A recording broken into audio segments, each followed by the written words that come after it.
Alors, aujourd'hui, on va s'intéresser à une urgence médicale qui peut frapper vraiment n'importe qui et sans prévenir, la méningite cérébro-spinale. On va voir ensemble comment cette maladie, qui commence en silence, finit par envahir le corps. Mais alors c'est quoi exactement? Eh bien il s'agit d'une inflammation qui s'attaque directement aux méninges. Ce sont en fait les membranes qui protègent ce qu'on a de plus précieux, notre cerveau et notre moelle épinière. Rien qu'en disant ça, on imagine tout de suite à quel point ça peut être grave. Commençons par le point le plus important. La méningite, ce n'est pas une simple maladie. Non, c'est une véritable urgence médicale. Parce que la conséquence directe de cette inflammation, c'est une maladie d'une gravité extrême. Elle peut non seulement être mortelle, mais aussi, et c'est terrible, laisser des séquelles très lourdes, parfois pour toute la vie. Maintenant, il est temps de mettre un nom sur l'ennemi. Qui est ce responsable microscopique qui est derrière cette invasion? Le voilà, notre agresseur. C'est une bactérie qui porte le nom un peu compliqué de Neisseria meningitidis. Mais on la connaît beaucoup mieux sous son petit nom, le méningocoque. C'est elle, la coupable.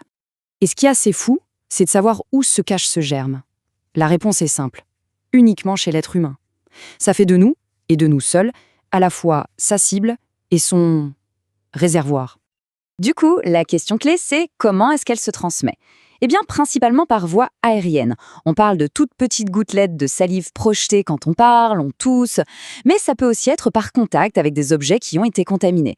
C'est une menace vraiment invisible. Allez, passons à l'étape suivante, l'invasion elle-même. Et c'est là que c'est particulièrement vicieux. Parce que tout commence dans un silence total, avant une explosion soudaine et brutale des symptômes. Regardez cette chronologie. On a une période d'incubation qui peut durer de 2 à 10 jours, pendant laquelle il ne se passe absolument rien.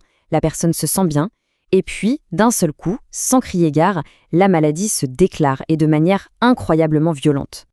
Alors, quels sont les tout premiers signes qui doivent alerter? Souvent, ça commence par des choses assez vagues, un sentiment de malaise général, des nausées, peut-être des vomissements, mais très vite ça s'intensifie, avec une forte fièvre qui grimpe à 39-40 degrés, et surtout, le signe le plus classique, une raideur dans la nuque très douloureuse.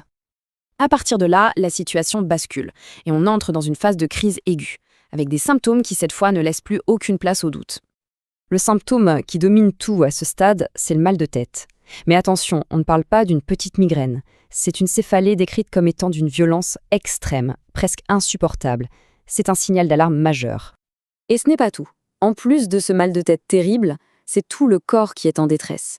On voit apparaître des douleurs articulaires très fortes, une sensibilité extrême à la lumière, c'est la photophobie, et puis des signes qui montrent que le corps est en état de choc, comme un pouls qui devient très rapide mais très faible, on appelle ça un pouls filant. Là, on arrive à un point où c'est une question de vie ou de mort. Les complications peuvent être gravissimes. Ça peut aller de la formation d'abcès directement dans le cerveau à des convulsions et malheureusement, l'issue peut être fatale. Mais heureusement, et c'est le plus important, on n'est pas sans défense face à cette invasion, ce qui nous amène à la partie la plus porteuse d'espoir de notre histoire, la contre-attaque médicale. Pour se battre, on a 2 grandes stratégies, 2 lignes de défense. D'un côté, il y a le traitement, c'est-à-dire qu'on agit une fois que l'infection a commencé, et de l'autre, il y a la prévention. Là, le but, c'est d'agir avant même que l'infection ne puisse s'installer. Alors, quand l'infection est active, l'arme de choc, c'est l'antibiothérapie, un traitement antibiotique puissant à administrer le plus vite possible. Et bien sûr, à côté de ça, on met en place des soins de soutien pour gérer toutes les complications qui peuvent survenir. Mais en réalité, la meilleure défense, la plus efficace, la plus intelligente, elle est brillamment simple. Et elle tient en un seul mot, la vaccination. C'est vraiment le moyen le plus sûr d'empêcher l'invasion avant même qu'elle ait la moindre chance de commencer. On a vu ensemble tout ce parcours, de la menace silencieuse jusqu'à la protection. On voit bien que la prévention est à notre portée. Ça nous laisse avec une dernière question, une question fondamentale. Comment faire en sorte que cette protection soit vraiment accessible à tout le monde, partout ?